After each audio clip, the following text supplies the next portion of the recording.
नमस्कार साथियों, YouTube channel कल्पना Hindi academy पर आप सबका स्वागत है। साथियों, आज की क्लास में हम हिंदी साहित्य से संबंधित महत्वपूर्ण प्रश्नों पर विस्तृत चर्चा करेंगे। तो आइए हम आज की क्लास को शुरू करते हैं और हमारा आज का पहला प्रश्न है, रामचंद्र शुक्ल ने अपना इतिहास ग्रंथ किस पद्धति पर लिखा है? आपके पास ऑप्शन है वर्णानुक्रम पद्धति, विधेयवादी पद्धति, वैज्ञानिक पद्धति या कालानुक्रम पद्धति। तो इसका सही उत्तर क्या होगा? सभी लोगों ने अपने उत्तर कमेंट बॉक्स में जरूर देने हैं। तो चलिए बताइए इसका सही उत्तर क्या होगा। बिल्कुल सही, जिन साथियों ने ऑप्शन नंबर 2 बताया है उनका उत्तर सही है। रामचंद्र शुक्ल ने अपना इतिहास ग्रंथ विधेयवादी पद्धति पर लिखा है। हमारा अगला प्रश्न है, डॉक्टर रामकुमार वर्मा के अनुसार हिंदी का प्रथम कवि कौन है? आपके पास ऑप्शन है अब्दुल रहमान, स्वयंभू, सरहप्पा या गोरखनाथ। तो इसका सही उत्तर क्या होगा? बिल्कुल सही, जिन साथियों ने ऑप्शन नंबर 2 बताया है उनका उत्तर सही है। डॉक्टर रामकुमार वर्मा के अनुसार हिंदी का प्रथम कवि स्वयंभू है। अब हम बात करेंगे कि अब्दुल रहमान को हिंदी का प्रथम कवि किसने माना है। बिल्कुल सही, अब्दुल रहमान को डॉक्टर हजारी प्रसाद द्विवेदी ने हिंदी का प्रथम कवि माना है। सरहप्पा को राहुल सांकृत्यायन ने हिंदी का प्रथम कवि माना है और गोरखनाथ को हिंदी का प्रथम कवि माता प्रसाद गुप्त और जयदेव ने माना है। हमारा अगला प्रश्न है, ज्ञानबोध के रचनाकार कौन है? आपके पास ऑप्शन है गोरखनाथ, सुंदरदास, मलुकदास या दादू दयाल। तो इसका सही उत्तर क्या होगा? बिल्कुल सही, जिन साथियों ने ऑप्शन नंबर 3 बताया है उनका उत्तर सही है। ज्ञानबोध के रचनाकार कौन है? ज्ञानबोध के रचनाकार मलुकदास जी हैं। हमारा अगला प्रश्न है हमारा, रीतिकाल की विशेषताओं के संबंध में निम्न में से एक विशेषता गलत है, उस विशेषता का चयन कीजिए। आपके पास ऑप्शन है रीतिकाल में अलंकरण की प्रधानता, रीतिकाल में प्रकृति का आलंबन रूप में वर्णन हुआ है, रीतिकाल में लक्षण ग्रंथ की प्रमुखता है, रीतिकाल की प्रमुख भाषा ब्रज भाषा है। तो इसका सही उत्तर क्या होगा? रीतिकाल की विशेषता इनमें से कौन सी नहीं है उसका चयन करना है आपको, और साथ में ये भी बताना है कि अगर यह रीतिकाल की विशेषता नहीं है तो किस काल से संबंधित है ये। चलिए बताइए इसका सही उत्तर क्या होगा। बिल्कुल सही, जिन साथियों ने ऑप्शन नंबर 2 बताया है उनका उत्तर सही है। रीतिकाल में प्रकृति का आलंबन रूप में वर्णन नहीं हुआ है बल्कि उद्दीपन रूप में वर्णन हुआ है। यह विशेषता जो है प्रकृति का आलंबन रूप में वर्णन आदिकाल में हुआ है। ठीक है, रीतिकाल में उद्दीपन रूप में वर्णन हुआ है। हमारा अगला प्रश्न है, निम्न में से कौन सी रचना भारतेंदु की नहीं है? आपके पास ऑप्शन है दानलीला, वर्षा विनोद, उत्तरार्ध भक्तमाल या प्रेम संपत्ति लता। तो इसका सही उत्तर क्या होगा? कौन सी रचना भारतेंदु की नहीं है उसका चयन करना है और साथ में ये बताना है कि अगर यह रचना भारतेंदु हरिश्चंद्र जी की नहीं है तो किसकी है। चलिए बताइए इसका सही उत्तर क्या होगा। बिल्कुल सही, जिन साथियों ने ऑप्शन नंबर 4 बताया है उनका उत्तर सही है। प्रेम संपत्ति लता भारतेंदु हरिश्चंद्र की रचना नहीं है। किसकी रचना है ये? तो ठाकुर जगमोहन सिंह की। प्रेम संपत्ति लता किसकी रचना है? ठाकुर जगमोहन सिंह की रचना है। हमारा अगला प्रश्न है, इनमें से कौन सी रचना अवधी भाषा की नहीं है? आपके पास ऑप्शन है रामचरितमानस, पद्मावत, चंदायन या विनय पत्रिका। तो इसका सही उत्तर क्या होगा? कौन सी रचना अवधी भाषा की नहीं है उसका चयन करना है। आइए हम देखते हैं कि रामचरितमानस किसकी रचना है। रामचरितमानस तुलसीदास जी की रचना है जो कि अवधी भाषा में लिखी गई है 1574 ईस्वी में। ठीक है, पद्मावत जायसी की रचना है। ठीक है, यह भी अवधी भाषा में लिखी गई है। कब लिखी गई है? 1540 ईस्वी में। चंदायन किसकी रचना है? तो मुल्ला दाऊद की रचना है। ठीक है, कब लिखी गई है? 1379 ईस्वी में। यह कौन सी भाषा में लिखी गई है? तो यह भी अवधी भाषा में लिखी गई है। और विनय पत्रिका ये तुलसीदास जी की रचना है जो कि ब्रज भाषा में लिखी गई है। कब लिखी गई है? 1585 ईस्वी में। तो हमारा सही उत्तर क्या होगा? बहुत सारे साथियों ने इसका सही उत्तर दे दिया है ऑप्शन नंबर 4। विनय पत्रिका जो है वो ब्रज भाषा में लिखी गई है। बाकी ये तीनों रचनाएं जो है वो अवधी भाषा में लिखी गई है। हमारा अगला प्रश्न है, साथियों जो पहली बार चैनल पर आए हैं प्लीज चैनल को सब्सक्राइब कर देना, बेल आइकन को प्रेस कर देना ताकि आने वाली हर वीडियो की नोटिफिकेशन सबसे पहले आप तक पहुंचे। हमारा अगला प्रश्न है, रस कलश किसकी रचना है? आपके पास ऑप्शन है मैथिली शरण गुप्त, हजारी प्रसाद द्विवेदी, श्रीधर पाठक या हरिओद। तो इसका सही उत्तर क्या होगा? बताइए, रस कलश किसकी रचना है और किस भाषा में लिखी गई है, ये भी बताना है आपको। बिल्कुल सही। जिन साथियों ने ऑप्शन नंबर 4 बताया है उनका उत्तर सही है। रस कलश किसकी रचना है? हरिओद जी की रचना है। और किस भाषा में लिखी गई है? तो ब्रज भाषा में। ठीक है, किस भाषा में लिखी गई है? ब्रज भाषा में लिखी गई है। हरिओद जी की रचना है ये। हमारा अगला प्रश्न है, जयशंकर प्रसाद के गुरु का नाम क्या था? आपके पास ऑप्शन है मुकुटधर पांडे, कलाधर, मोहिनीलाल या महावीर प्रसाद द्विवेदी। तो इसका सही उत्तर क्या होगा? जयशंकर प्रसाद के गुरु का नाम बताना है आपको। बिल्कुल सही। जिन साथियों ने ऑप्शन नंबर 3 बताया है उनका उत्तर सही है। जयशंकर प्रसाद के गुरु का नाम मोहिनीलाल है। जयशंकर प्रसाद जी का जन्म कब हुआ था? पिछली क्लास में ही मैंने आपको बताया था। चलिए बताइए। बिल्कुल सही। जयशंकर प्रसाद जी का जन्म कब हुआ था? तो 1889 ईस्वी में। हमारा अगला प्रश्न है, अनुप्रास अलंकार के कितने भेद हैं? आपके पास ऑप्शन है 4, 5, 6 या 3। तो इसका सही उत्तर क्या होगा? बताइए, अनुप्रास अलंकार के कितने भेद हैं? साथ में इनके नाम भी बताने हैं आपको। बिल्कुल सही। जिन साथियों ने ऑप्शन नंबर 2 बताया है उनका उत्तर सही है। अनुप्रास अलंकार के कुल कितने भेद हैं? तो 5 भेद हैं। ठीक है, कौन कौन से हैं? बिल्कुल सही। छेकानुप्रास, वृत्त्यानुप्रास, लाटानुप्रास, अनंत्यानुप्रास और श्रुत्यानुप्रास। एक बार रिपीट कर देती हूँ। अनुप्रास अलंकार के 5 भेद कौन कौन से हैं? छेकानुप्रास, वृत्त्यानुप्रास, लाटानुप्रास, अनंत्यानुप्रास और श्रुत्यानुप्रास। हमारा अगला प्रश्न है, यह आपके पास कथन दिया गया है। कथन है आपके पास कि आरंभ में ही रामचंद्र शुक्ल के प्रभाववश मेरे मन में भारतीय रस सिद्धांत के प्रति गहरी आस्था होगी। शुक्ल जी का मेरे मन पर विचित्र आतंक और प्रभाव रहा है। यह कथन किसका है? आपके पास ऑप्शन है रामचंद्र शुक्ल, महावीर प्रसाद द्विवेदी, नामवर सिंह या डॉक्टर नगेंद्र। कथन को आप लोग एक बार फिर से सुन लीजिए। कथन है आपके पास कि आरंभ में ही रामचंद्र शुक्ल के प्रभाववश मेरे मन में भारतीय रस सिद्धांत के प्रति गहरी आस्था हो गई। शुक्ल जी का मेरे मन पर विचित्र आतंक और प्रभाव रहा है। यह कथन किसका है? बताइए, इसका सही उत्तर क्या होगा?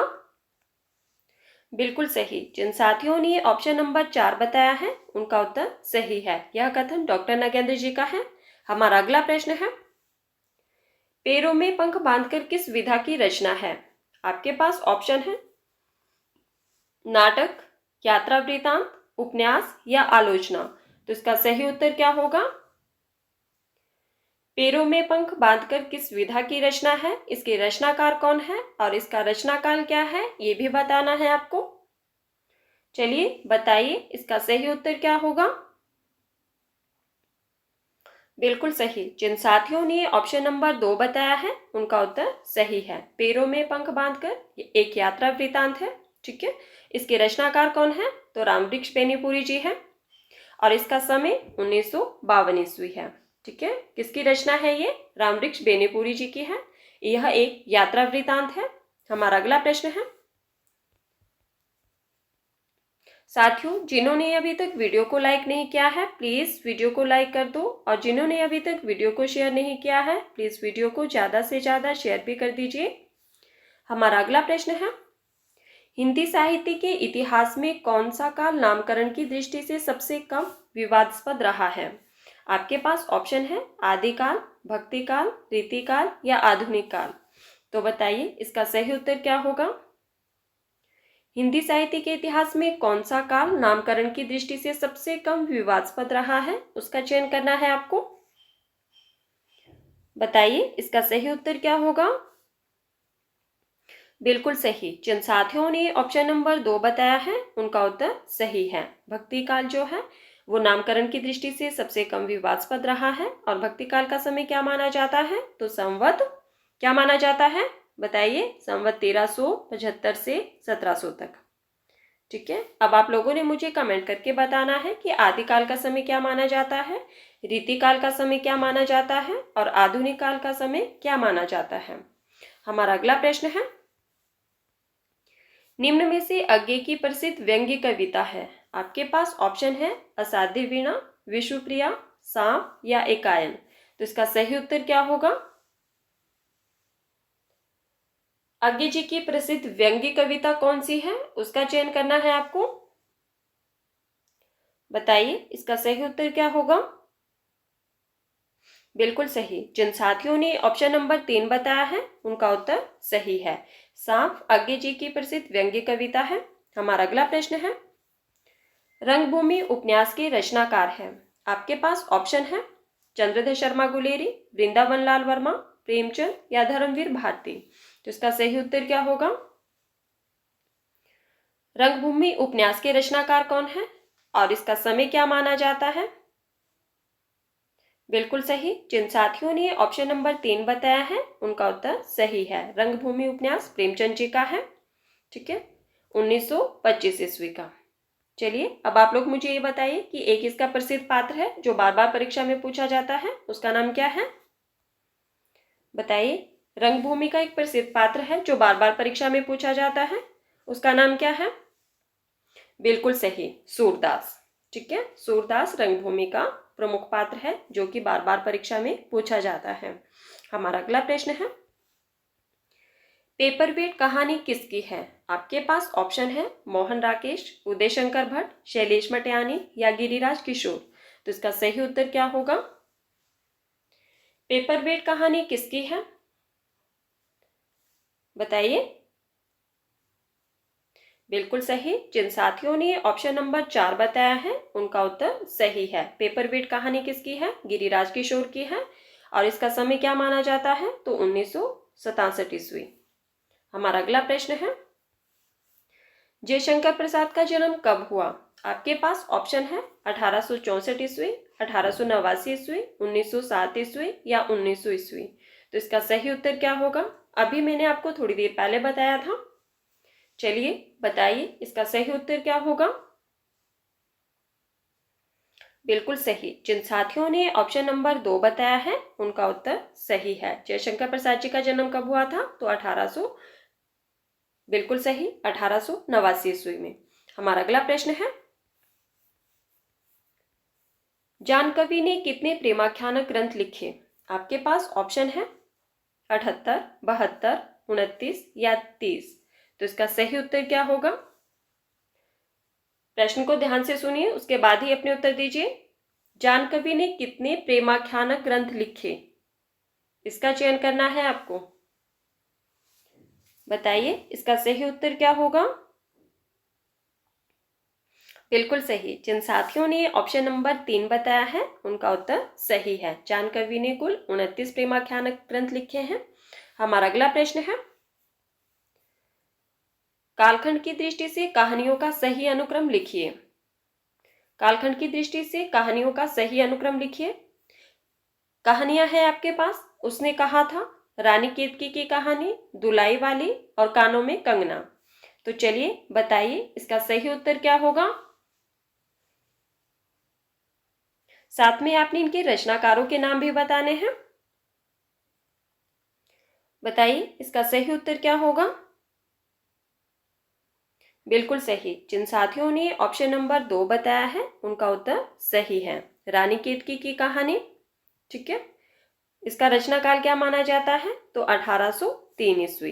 रानी केतकी की कहानी 1803 ईस्वी की है। इसके रचनाकार कौन है? किसकी कहानी है ये? इंशाअल्लाह खां की। ठीक है, और दुलाई वाली 1907 ईस्वी की है। ठीक है, किसकी कहानी है? बंग महिला की है। कानों में कंगना 1913 ईस्वी की है। ठीक है, कानों में कंगना 1913 ईस्वी की है। किसकी है ये? राधिका रमन प्रसाद की है। और उसने कहा था 1915 ईस्वी की है। ठीक है, किसकी कहानी है? उसने कहा था बताइए, ये तो मैंने कई बार आपको बता दिया है। चलिए बताइए। बिल्कुल सही, उसने कहा था 1915 ईस्वी की है, चंद्रधर शर्मा गुलेरी की। हमारा अगला प्रश्न है, साथियों जिन्होंने अभी तक वीडियो को लाइक नहीं किया है, प्लीज वीडियो को लाइक कर दो और वीडियो को ज्यादा से ज्यादा शेयर भी कर दीजिए। हमारा अगला प्रश्न है, पद्मावत में पद्मावती किसका प्रतीक है? आपके पास ऑप्शन है आत्मा का, परमात्मा का, श्रद्धा का या प्रेम का। तो इसका सही उत्तर क्या होगा? पद्मावत में पद्मावती किसका प्रतीक है, इसका चयन करना है आपको। बिल्कुल सही, जिन साथियों ने ऑप्शन नंबर 2 बताया है उनका उत्तर सही है। पद्मावत में पद्मावती परमात्मा का प्रतीक है। हमारा अगला प्रश्न है, निम्न में से महादेवी वर्मा की रचना है। आपके पास ऑप्शन है सांदी गीत, पल्लव, धूप के धान या चांद का मुंह टेढ़ा। तो इसका सही उत्तर क्या होगा? कौन सी रचना महादेवी वर्मा की है, इसका चयन करना है आपको। बताइए, इसका सही उत्तर क्या होगा? बिल्कुल सही, जिन साथियों ने ऑप्शन नंबर 1 बताया है उनका उत्तर सही है। सांदी गीत महादेवी वर्मा जी की रचना है 1936 ईस्वी की। ठीक है, चलिए अब हम बात करेंगे कि पल्लव किसकी रचना है और इसका समय क्या माना जाता है। बताइए, आप लोग ही मुझे बताएंगे। पल्लव के रचनाकार कौन है? बिल्कुल सही, सुमित्रानंदन पंत जी की रचना है 1928 ईस्वी की। चलिए, नेक्स्ट रचना है हमारी धूप के धान। इसके रचनाकार कौन है और इसका समय क्या माना जाता है, ये भी बता दीजिए।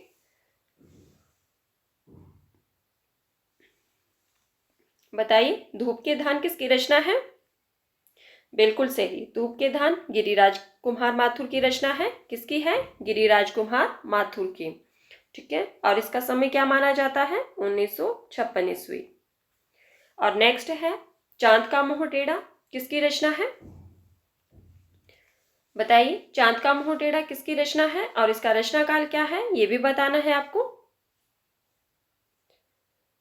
बिल्कुल सही, चांद का मुंह टेढ़ा मुक्ति बोध जी की रचना है 1964 ईस्वी की। तो साथियों, ये थे आज के हमारे कुछ महत्वपूर्ण प्रश्न जिन पर हमने चर्चा की। अगर आपको वीडियो पसंद आए तो प्लीज वीडियो को लाइक कर देना और वीडियो को ज्यादा से ज्यादा शेयर भी कर देना। ठीक है, और मुझे कमेंट, जो साथी इस वीडियो को बाद में देखते हैं, प्लीज आप लोग भी मुझे कमेंट करके जरूर बताना कि आज की क्लास में आपके कितने प्रश्न सही हुए।